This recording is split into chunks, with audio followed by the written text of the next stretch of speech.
10, verse 2. We're going to plant ourselves here today. The context of this is Jesus taking 70 followers of his, and he said to them, okay guys, I'm sending you out as missionaries, here go. And as he looks at them and he says to them, these are his instructions. He says, the harvest is great. Now if you were here last week, you remember that this declaration we looked at is pretty pronounced. The harvest is huge. They look out and see the harvest isn't very great. What is the harvest? The harvest is people who are ready to receive something from God, who are ready to believe in Jesus Christ. And he looks at your context and my context, and he says to us, dude, you have no clue. The harvest all around you is great. The harvest around this building is great. The harvest around your life is great. There is people, many, many people, where you look and say, man, no one wants to hear about God. No one cares about my story with God. Nobody cares about it. God looks around and says, man, the harvest is really, really great. That's the radical perspective that starts out this prayer. And I hope that you get that. You've gotten that this last week. I hope you took the study guides home and you were studying with your friends or your spouse or somebody else and you started digging into this. We've got study guides this week too. We have ones from last week out on the table out there. You can grab them. The harvest is great. And then as soon as you see the greatness of the harvest, you see the radical need. The workers are few. There's not a lot of people out in the harvest. Now, I didn't grow up on a farm. My grandpa was a farmer. I didn't grow up on a farm last night. Randy came from music practice. I was still working on my sermon. He came and sat down in my room, my office, and I said, okay, you ever worked on a farm? He said, yeah, sure did. I said, what was harvest like? He's like, I don't know.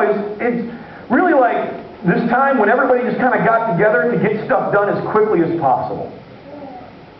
Before the big corporate farms, when people own their own farms, and everybody got together, and you just started going out field after field after field, because the more people you had working, the quicker it got done, and everybody just pitched in to get the harvest in. If it's a bumper crop, you're passionate, you're working late days, late nights, saying, we're going to get this thing done, we've got to get it in, because if we don't, what happens? We lose it all and get spoiled. Some of you guys have turned into gardeners, a lot of gardeners this year. Raised flower bed seems to be the thing this year. Works real well, apparently. I didn't do it, but from watching my friends and the amount of tomatoes and squash they gave us. That first frost comes in, what do, gardeners? You're rushing out to get your plants covered or picked so you don't lose them. Tell your wife. The harvest is right. We got to protect this. We got to get it in before it gets lost. That's the passion that Jesus has as he's looking at the harvest. There is a great harvest here that needs to be picked up, and we need people. And as we talked about last week, a lot of the workers are discouraged or distracted. Discouraged or distracted. And many of us probably can find ourselves in one of those positions.